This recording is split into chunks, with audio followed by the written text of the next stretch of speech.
MCC खारेज कर, MCC का मटियारहरूको होसियार, अमेरिकी साम्राज्यवाद मुर्दाबाद भन्ने गगनभेदी नाराका साथ आयोजित यस आन्दोलनमा उपस्थित पार्टी सचिव आदरणीय प्रेम सुवालज्यू, यहाँ उपस्थित सम्पूर्ण कमरेडहरू, दाजुभाइ दिदीबहिनीहरू, आमा बुवाहरूमा हार्दिक अभिवादन व्यक्त गर्दछु, सङ्घर्षशील अभिवादन व्यक्त गर्दछु।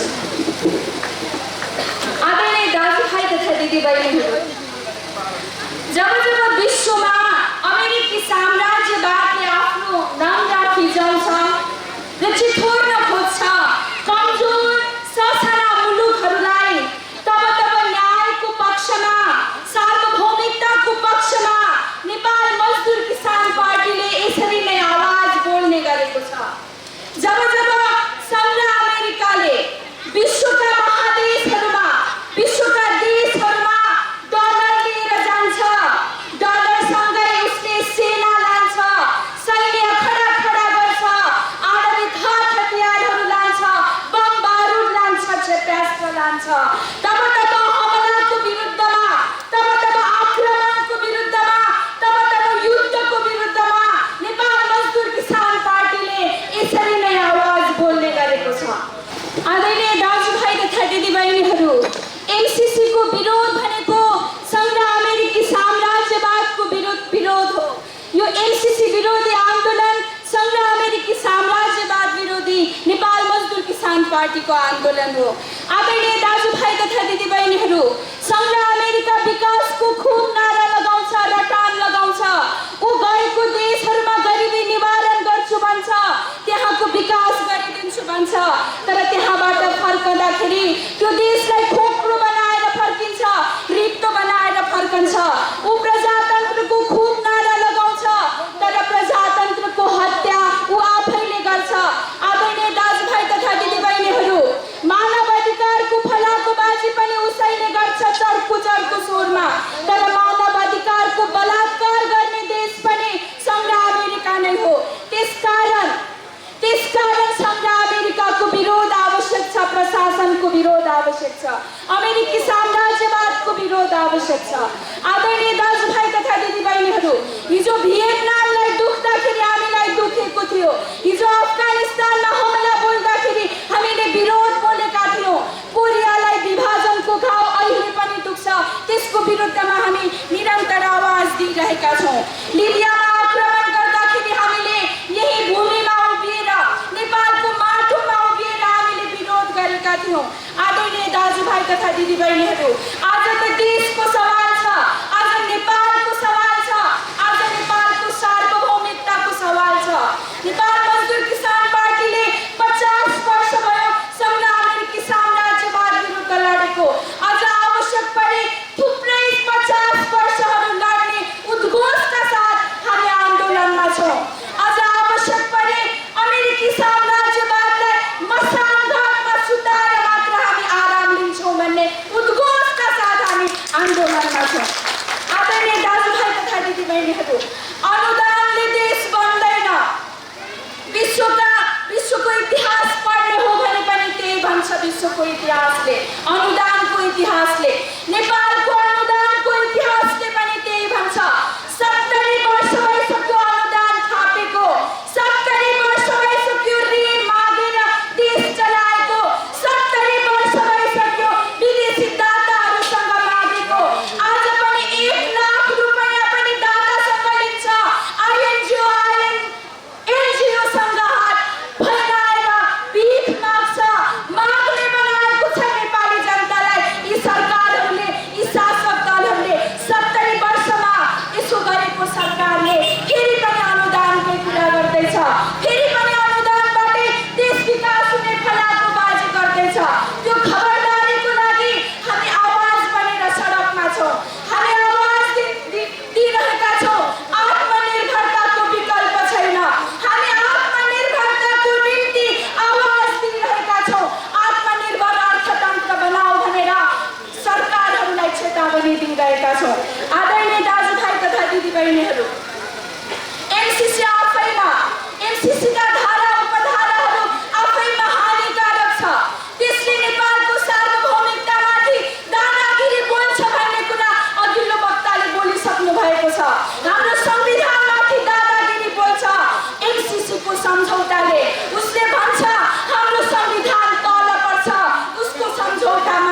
छ।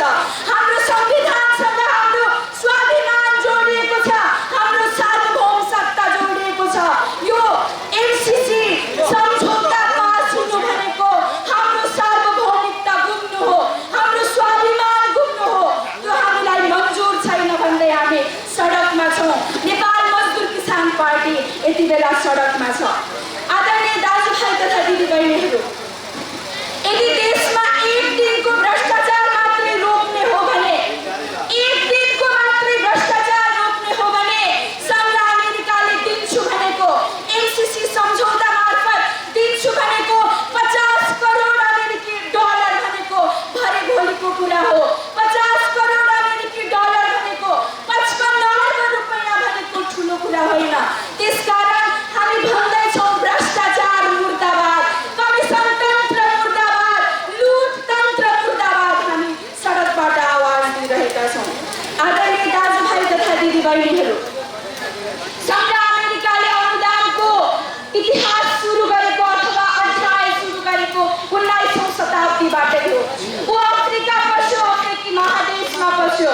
उसले अफ्रिकी महादेशमा लगाएको नारा भनेको गरीबी निवारण थियो, त्यहाँको विकास थियो, त्यहाँका जनताको सुख थियो। तर अफ्रिकी जनताले सुख पाएनन्, अफ्रिकाको विकास भएन। ल्याटिन अमेरिकामा गयो, ल्याटिन अमेरिकालाई विकास गर्छु भन्दै गयो, तर ल्याटिन अमेरिकी जनताको जीवन स्तर उठेन। अमेरिकी अनुदानले ल्याटिन अमेरिका बनेन, अफ्रिका बनेन, अफ्रिकी महादेश बनेन, नेपाल पनि बन्दैन। यो खबरदारी लिएर, यो आवाज लिएर हामी जनताको माझमा छौँ। आदरणीय दाजुभाइ तथा दिदीबहिनीहरू, अफ्रिकी महादेशलाई संघ अमेरिकाले आफ्नो कच्चा पदार्थको स्रोत बनायो, प्राकृतिक स्रोत र साधनलाई दोहन गर्यो, त्यहाँ भ्रष्टाचार रोक्यो, त्यहाँ कमिसन तन्त्र रोकेर ऊ फर्कियो। ल्याटिन अमेरिकामा पनि उसले त्यही गर्न खोजेको थियो, ल्याटिन अमेरिकालाई पनि उसले त्यसरी नै दोहन गर्न खोजेको थियो। आदरणीय दाजुभाइ तथा दिदीबहिनीहरू, यति बेला अफ्रिकी जनता भन्दैछन् अमेरिकासँगको मित्रता दुश्मनी भन्दा धेरै महँगो छ भनेर।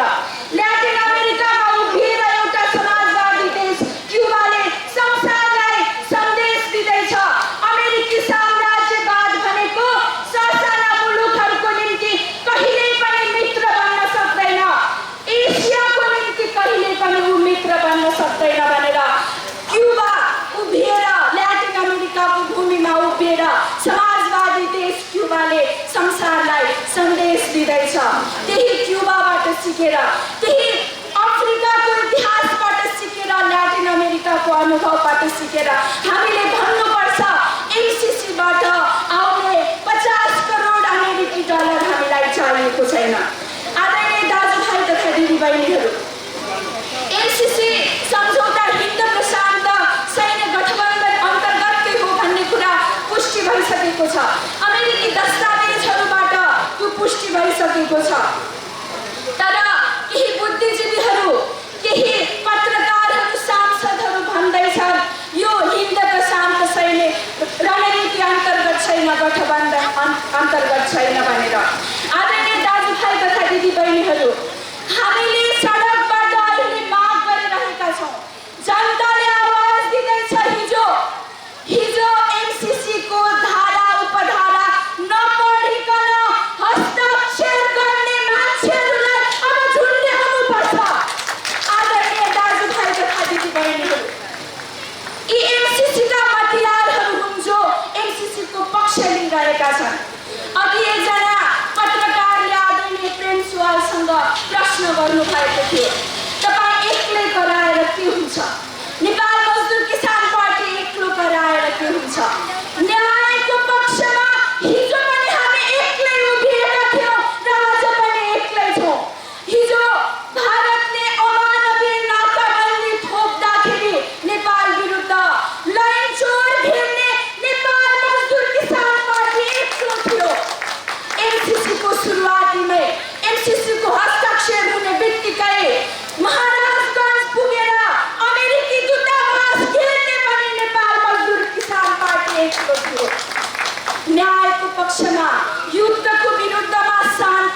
पक्षमा नेपाल मजदुर किसान पार्टी एक्लो बोल्छ र सत्य बोल्छ। आदरणीय दाजुभाइ तथा दिदीबहिनीहरू, संसदमा अहिले नेपाल मजदुर किसान पार्टीका सांसद एक्लै बोलिराख्नु भएको छ। आदरणीय प्रेम सुवाल एक्लै बोलिराख्नु भएको छ। ती नबोल्नेहरू, चुप लागेर बस्ने सांसदहरू एमसीसीका मतियारहरू हुन्, साम्राज्यवादका मतियारहरू हुन्। तिनलाई खबरदारी गर्नको निम्ति जनता अहिले सडकमा छ। नेपाल मजदुर किसान पार्टी अहिले सडकमा छ। आदरणीय दाजुभाइ तथा दिदीबहिनीहरू, अमेरिकी राजदूतले पनि भनिसकेको कुरा यो हिन्द प्रशान्त सैनिक रणनीति अन्तर्गत पर्दछ भनेर।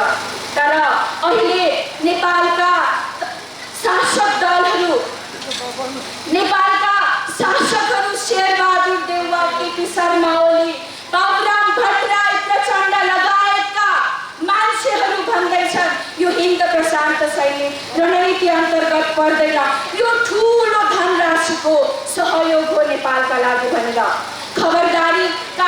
खबरदारीको स्रोत बनेर नेपाल मजदुर किसान पार्टी यति बेला सडकमा छ। आदरणीय दाजुभाइ तथा दिदीबहिनीहरू, हिन्द प्रशान्त क्षेत्रमा करिब 12वटा साझेदारहरू बनाउँछु भनेको छ अमेरिकाले, र त्यसको मुख्य साझेदार भारत रहन्छ भन्ने कुरा प्रष्ट देखिएको छ। अहिले मात्र एसिया प्रशान्त क्षेत्रमा, हिन्द प्रशान्त क्षेत्रमा 3,75,000 सेना खटाइएको छ र हामी भन्दैछौँ नेपालको यो भूमि, यो देश सँगै अमेरिकाको सेनाको अखडा बन्नु हुँदैन। अखडा बनेको हामीलाई मन्जुर छैन। हाम्रो वरपर अमेरिकी सेना खुलेआम घुम्नेछ। भोलि हाम्रा दाजुभाइहरूलाई अपमान गर्नेछन्, चेलीबेटीहरूको अस्मिता लुट्नेछन् तिनीहरूले। त्यसकारण खबरदार, हामीलाई त्यो भविष्य मन्जुर छैन भन्दै हामी आज सडकमा उभिएका छौँ। नेपाल मजदुर किसान पार्टी सडकमा छ।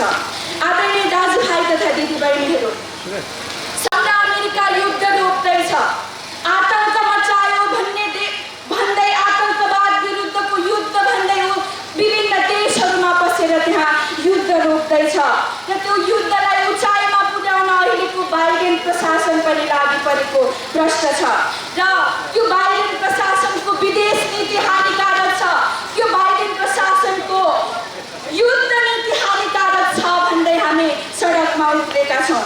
आदरणीय दाजुभाइ तथा दिदीबहिनीहरू, अमेरिकी साम्राज्यवाद सम्भावनाको देशहरूमा पस्छ, सभ्यताको देशहरूमा पस्छ।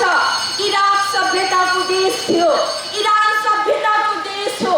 त्यो देशहरूमा पसेर उसले इराक र इरानलाई खरानी बनायो, सहरहरूलाई ध्वस्त बनायो।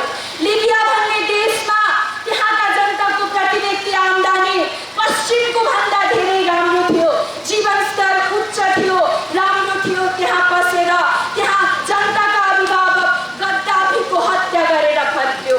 कोरियाको विभाजनको घाउ अहिले पनि दुख्छ, मैले भनिसकेँ। अहिले पनि कोरिया सङ्घर्ष गर्दैछ एक कोरिया बनाउनको निम्ति। आदरणीय दाजुभाइ तथा दिदीबहिनीहरू, Iraq, Libya, Afghanistan, Palestine, Vietnam, कोरियाको अनुभवले भन्छ सँगै अमेरिका हानिकारक छ, प्रवेश गराउनु हुँदैन, प्रवेश निषेध गर्नुपर्छ। नेपाली जनताले अहिले सँगै अमेरिकी साम्राज्यवादलाई प्रवेश निषेध भनिरहेका छन्, खबरदारीको झन्डा फहराइरहेका छन्, कालो झन्डा फहराइरहेका छन्। आदरणीय दाजुभाइ तथा दिदीबहिनीहरू, एसिया प्रशान्त क्षेत्रमा उसले उपद्रव गर्नको निम्ति, युद्ध गर्नको निम्ति क्वाड खडा गरेको छ।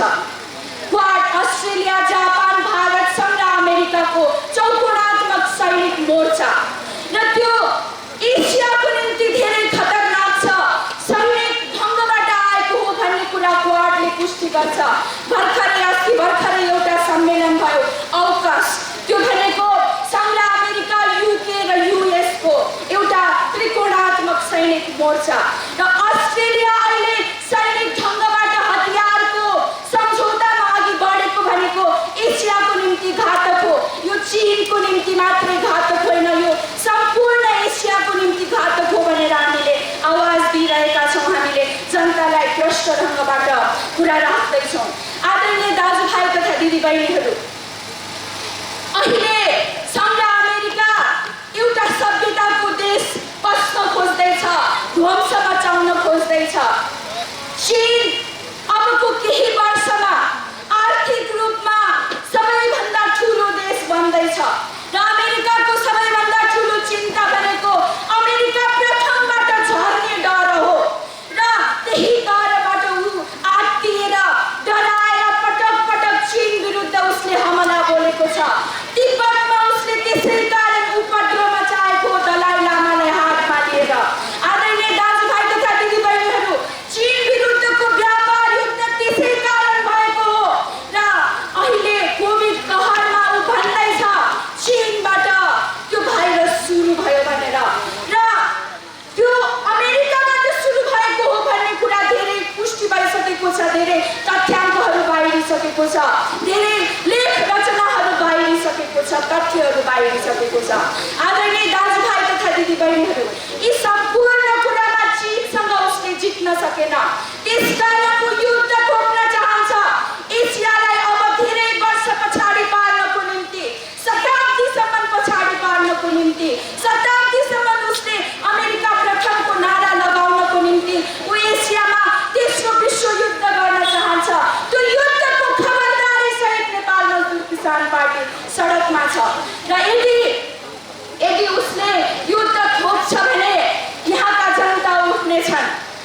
अध्यक्ष माओले भन्नुभएको छ, चीनका नेता अध्यक्ष माओले, उहाँले भन्नुभएको छ साम्राज्यवाद भनेको कागजी बाघ हो, त्यो बाघसँग डराउने होइन, त्यो कागजी बाघ मात्रै हो, त्योसँग जनता लड्छन्, जनताको शक्ति अझै हुन्छ। हिजो चीनबाट अमेरिकी साम्राज्यवाद त्यसरी नै भागेको थियो, जापानी उपनिवेशवाद त्यसरी नै भागेको थियो र त्यसकारण हामी भन्दैछौँ हामी नेपाली जनताको शक्तिले एमसिसी नामको अमेरिकी साम्राज्यवादलाई हामीले प्रवेश गर्न दिनु हुँदैन। प्रवेश निषेध भनेर पर्खाल बनेर हामी जनता उभिनुपर्छ भन्ने सन्देश बोकेर हामी जनताको घर दैलोमा छौँ, जनताको माझमा छौँ। तपाईँहरूको यो हाम्रो आन्दोलनमा सहभागिताको निम्ति, भोलि हुने आन्दोलनहरूमा पनि तपाईँहरूको सहभागिताको निम्ति अपिल सहित तपाईँहरू समक्षबाट बिदा हुन्छु। धन्यवाद। किसान पार्टीका केन्द्रीय सदस्य एवं बागमती प्रदेशका सभासद हाम्रो सृजना संयोजीलाई आफ्नो सार्वजनिक मन्तव्य सम्बोधन गरिदिनुमा नेपाल मजदुर किसान पार्टीका केन्द्रीय सचिव एवं सङ्घीय सांसद आदरणीय प्रेम सुब्बाजीलाई सादर अनुरोध छ।